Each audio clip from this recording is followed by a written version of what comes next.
Why do you hate us Lions fans and our football team? Because you guys suck. Looking like a trouble when I walked in the building. That mean I got something expensive. Know my friends, they killing. All these hoes I'm killing. Hello and welcome to James Carter TV, where today we do our fourth Q&A here on this channel. You guys asked and you have received. We have upped the production here at James Carter TV, and we are doing a Q&A for the first time in months. Tell me, by the way, give me constructive criticism. Do you like the intro? There's gonna be an outro to this video. You guys asked for it. That was by far the biggest request, and I have appeased. So there you go. Let's get into this Q&A though. First question comes from barcode0954, who asks, why do you hate us Lions fans and our football team? Now, no, it is not because you suck. I just wanted to play around with the editing a little bit. Look, here's the deal. First of all, I don't hate your football team, nor do I hate you Lions fans. In fact, remember, I predicted you guys, go back to my 2015 Lions preview. I predicted the Detroit Lions to go 9-7. You guys disappointed me. So, in the past, I've been higher on the Lions than they've actually been. Okay, so with that in mind, this year, I'm not a big fan or proponent or lover and optimistic when it comes to the Detroit Lions. Here's the problem. You lost Calvin Johnson, and I don't care what you say. I can't believe how disrespectful some of you are being towards Calvin Johnson. This was a great player you had on your football team. He's gone. What have you guys really done to improve? You're going to tell me that you've had a great draft, and it probably wasn't a great draft, but you're going to tell me you've had a good draft. If I ask any other team, I'll ask the 31 teams out there in the NFL. Everyone's going to tell me that they had a good draft. Okay, what else did you do? Okay, we signed Marvin Jones. Okay, what else did you do? I don't know. And remember, it was only a couple years ago, I think 2012. Excuse me, my voice real quick. Yeah, I think it was back in 2012 you guys went. Actually, no, I think it was 2011. Where you guys went, either 2011 or 2012, where you guys went 11-5 or 10-6, made the playoffs. Next year went 4-12. For some reason, you guys just cannot be consistent. So I'm not trusting the Detroit Lions this year very much. I just don't see any reason to. I think Matthew Stafford has reached his peak as a quarterback, and I'll settle on a prediction when it comes to win-loss in the future. But I'm not a big fan of the Lions this year, and I think their run game is awful. I think their offensive line could be actually pretty good if some of these guys can gel out. I think their defense, a lot of the players are getting old. Ezekiel Ansah is your best bet over there. Darius Slay is also pretty good, but I don't know. I'm just not feeling it this year with the Detroit Lions. All right, we move on to Zane Reed, who asks, do you think Tony Romo will stay healthy all year? I'm not betting on it. I mean, when you look at the past years, right? Let's take the last 5 years. I mean, he's been healthy for 3 out of those 5. But you look at the age factor, he's getting older, and when you get older, you get a little more brittle. The good thing is, I think, is because he has a really good offensive line in front of him, so you know he won't take many hits. Okay, sure. But that good offensive line was protecting him last year, and he still got hurt. Now, they're going to lean more on the run game, so that's nice. But, I mean, I don't know how you can bet either way. Really, I think it's a 50-50 chance. I mean, you can bet. You can go ahead. I'm just going to say I'm not betting on it. We'll see. I mean, you're going to need him to be healthy because I don't have much faith in Ezekiel Elliott. I think he's going to be fine. I don't think he's going to be great. So you're going to need a quarterback there at the helm giving you guys points offensively. But we'll see. We move on. Next question from Aaron Bensinger, who asks, do you think Carson Wentz will play at all this year? What do you think about the Phillies, and how did you get started on YouTube? So, first of all, this is the deal. Okay, I got a lot of comments on this Q&A video. On that whole video channel update video, I got a lot of comments, right? A lot of you guys asked multiple questions. Now, first of all, as it is, I will not be able to get through every question. I thought I was going to be able to, but you guys really came through. I'm very grateful for that. But as a result, I won't be able to get through every question. Now, as a result, if you ask multiple questions, and you can do that, just know I am going to pick one of them, and I'm going to answer only one of them, just because that way I can get more people out of the way So you can ask multiple questions. Just know I'm going to pick one. So of these 3 questions he asked, I think the one that everyone would like to know about the most is probably how I got started on YouTube. So that's the one I'm going to answer. So how did I get started on YouTube?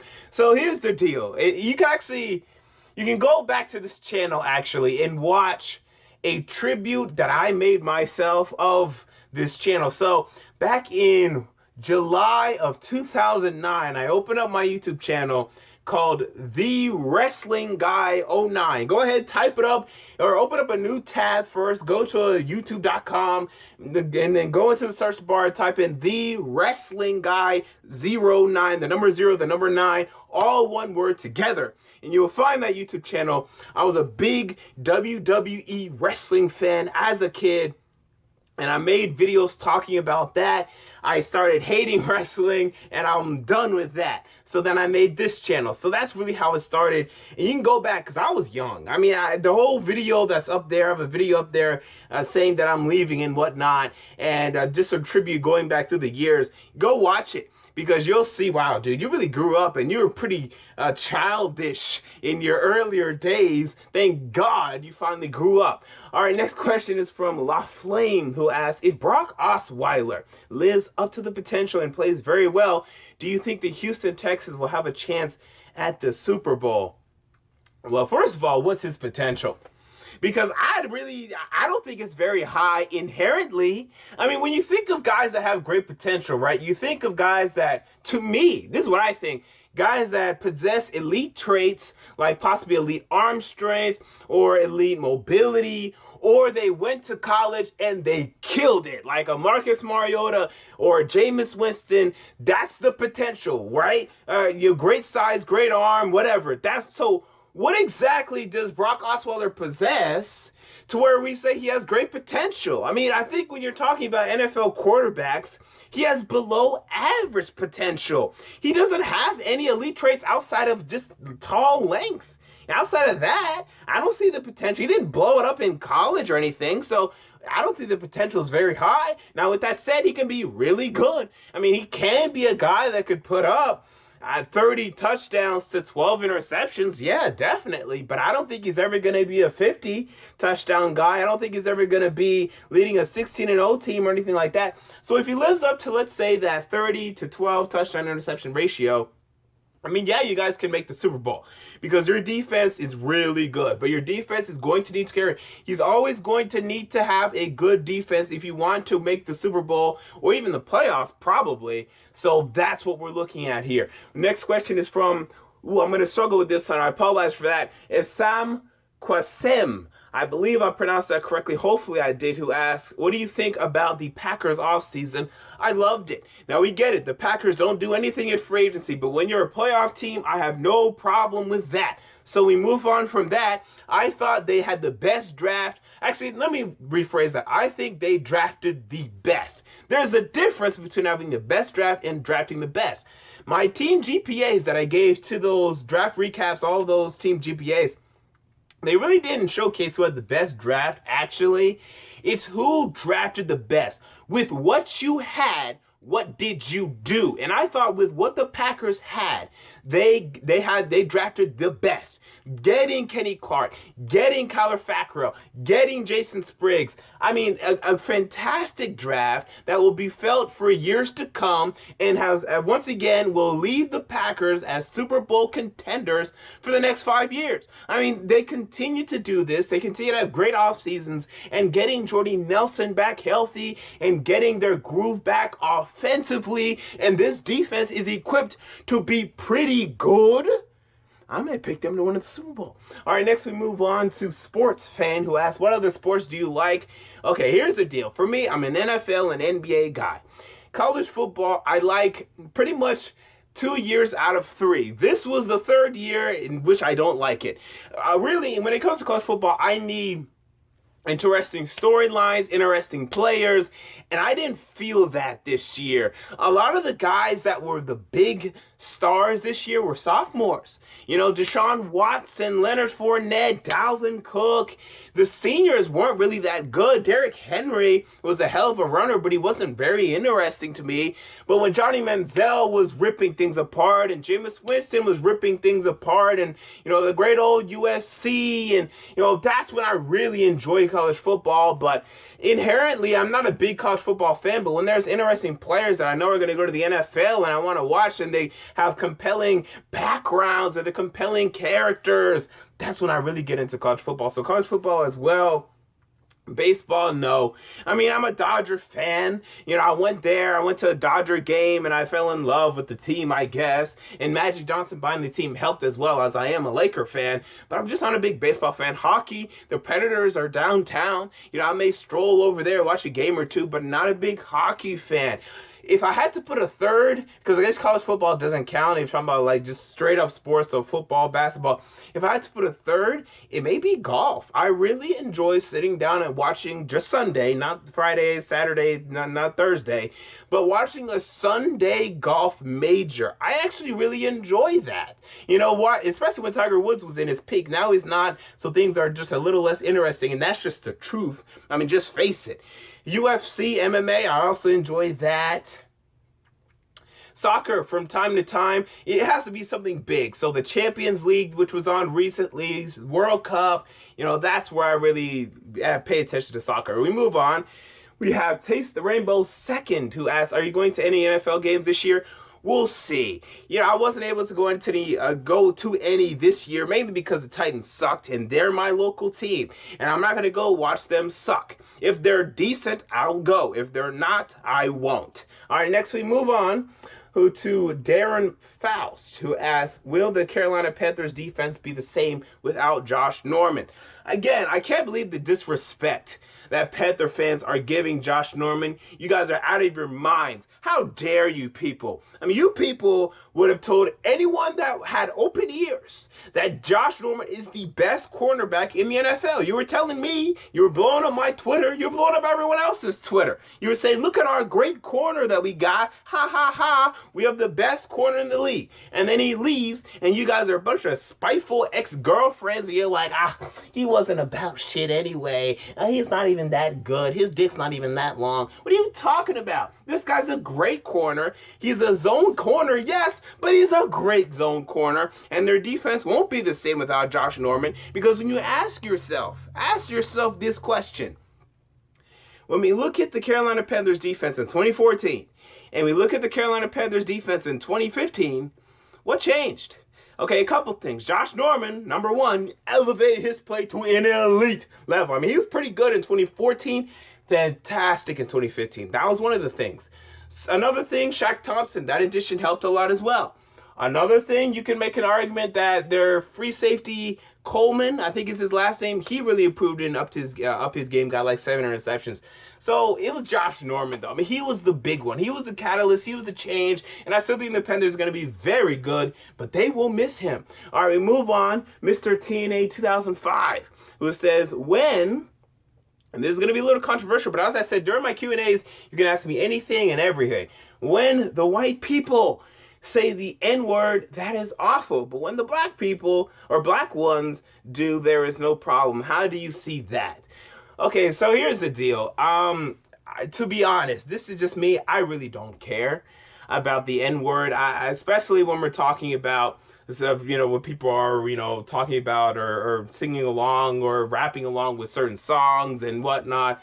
I've never really minded it, but I grow up in a very multicultural part of Tennessee where there are white people, Hispanic people, black people, and I've heard that word so many times. I really don't care. It really doesn't affect me. Some people hear it, they cringe. For me, it doesn't. I really don't care. I've heard white people say it, Hispanic people say it, Asian people say it. I've heard it. It doesn't affect me. And so you're asking the wrong person today. You know, I'm sure someone in the comments that will say something and you can listen to them, but I'm telling you, for me, from my point of view, I don't care. I really don't. All right, we move on rarely even asks, have you seen Breaking Bad? And if so, what do you think of the show? I mean, it's fantastic. And Breaking Bad is absolutely fantastic. Yes, I've seen the show. I've seen it twice. I watched it live and then I watched it again. I mean, it was absolutely fantastic. Walter White and Jesse Pinkman and Hank, and there's so many great characters, so many great storylines, a little over the top, but man, they were just so great. That storylines were great. It was exciting. They kept you fascinated. I mean, it was great. I mean, the best season to me, season 3 or season 4. Season 5, the end of season 5 was a little disappointing for me, to be honest, but it was a great show. It was a great show. Is it my favorite show of all time? I think it's the best that I've seen. But with that said, it's not my favorite because I have two heartstrings that I saw. These are the first shows that I really saw and I really got into, and that is Lost and The Office, and those hold my heartstrings. So though I prefer those over Breaking Bad, but I think Breaking Bad is better than those, if that makes any sense. All right, next we move on to Isaac Obrist, who asks, what is your favorite movie? I'm assuming of all time, and it's The Dark Knight for me. Huge Batman fan growing up. To see The Dark Knight, to see the Joker, we've seen Jack Nicholson play the Joker and all that, but to see it in a modern format and how compelling. I mean, I haven't been compelled like that in a movie theater since. Definitely, like, oh my God. After every single one of his scenes, I just looked over to my friend and we're like, oh my God, this is good. I mean, like, this movie is so good, and oh my God, what a performance Heath Ledger is giving. I mean, I couldn't believe it. I think I left the damn theater almost near crying because I thought it was a damn masterpiece. I mean, I thought it was great. I mean, I think it's absolutely great.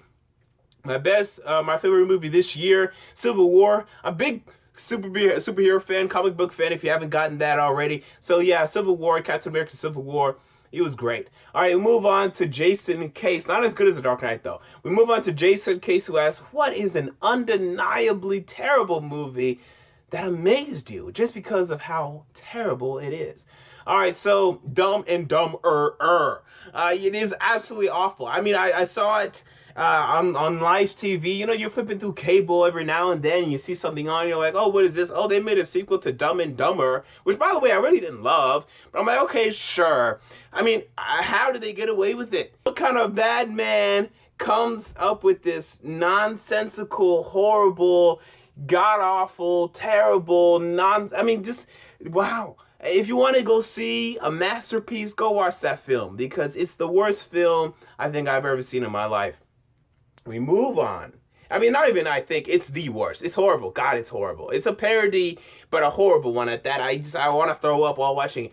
And we end with Captain Spartan 04, who had a couple questions, but I just picked this one. Do you really believe that Marcus Mariota is a franchise quarterback, or do the Titans, or can the Titans, do you think the Titans can get a better quarterback? Now, let me tell you this, actually, because no one wants to talk about this. I'm fine to talk about it because I'm not biased. I mean, I'm slightly biased, but really, I'm more biased in that I'm a little more critical of my team than I should be, if anything. So here's the deal. First of all, I'm a big Marcus Mariota fan. Big Marcus Mariota fan. Is he a franchise quarterback? I believe so. I mean, he's someone that you build around. I have to say that at least. You definitely build around him. So in terms of that franchise quarterback, yes. Is he ever going to be great? I want to think so. But we still need to see some things, man. And let's talk about this, Titans fans. Let's talk about this now. Look, 8 fumbles, it's bad. And I'm telling you this, when we're in the AFC Championship, if that day ever comes, and he gets 2 fumbles in that game, I'm going to be pissed. The good thing is, a lot of the games we were playing didn't matter, so he got away with it. But he needs to fix the fumbles. He needs to fix the deep accuracy because, look, I scouted the guy. If you go back, I made a whole scouting report on him last year, I think. Actually, no, I didn't. But anyway, I talked about him last year, and the deep accuracy was a concern for some people. I pulled up the film. I thought it was great. He went to the combine. I thought it was great.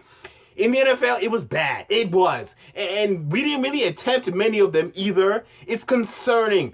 And when we go into the playoff game and everyone's going to be looking, Skip Bayless, ESPN, Fox Sports, your girlfriend, your neighbors, everybody's going to be watching Marcus Mariota.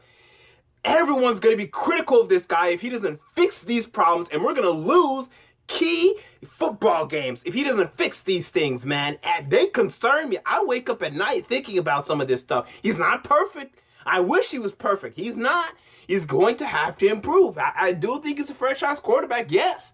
But don't think he's perfect, because a lot of people think he's perfect. Oh, he's top 5. He's going to be top 5. I'm like, man, he needs to fix some of these things, man, because, man, I mean, dude, there's a reason we lost. Honestly, we lost against the Bills because we didn't put up points. We lost against the Dolphins because he was awful that day.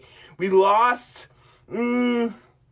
Those are the real game. The Jaguars game on Thursday night, he should have played better. I get it. The wide receivers are awful. The offensive line wasn't very good. But you got to play better. And he's a rookie. So I'm not saying he's bad. I'm not saying that. But just stop thinking that he's perfect, that is confirmed, that it's over, he's in the Hall of Fame, he's great, whatever. Because, yes, you had 4 touchdowns here and 4 touchdowns there and 3 touchdowns there, right? So that's total 11, right? You also had 0 and 0 and 0 and 1 and 1. What's going on? He's not perfect. So just keep that in mind, Tennessee Titans fans. So there you go, Q&A number 4. Comment down below any questions that you have for me. Make sure, though, I should have said this in the beginning of the video. Great. Because now you guys have already commented questions and it's already too late. If you ask a question for my Q&A, please put the words Q&A somewhere in the comment. That's how I'm going to find it. If you don't say the words Q&A somewhere, I'm not going to find it. Although this video, I'll probably make an exception because you guys have probably already commented because I forgot to mention that at the beginning of the video. So try to say Q&A in the comment. That way when I search for it, I can find it. All right, guys, until next time, James Carter TV, I'm out. Peace.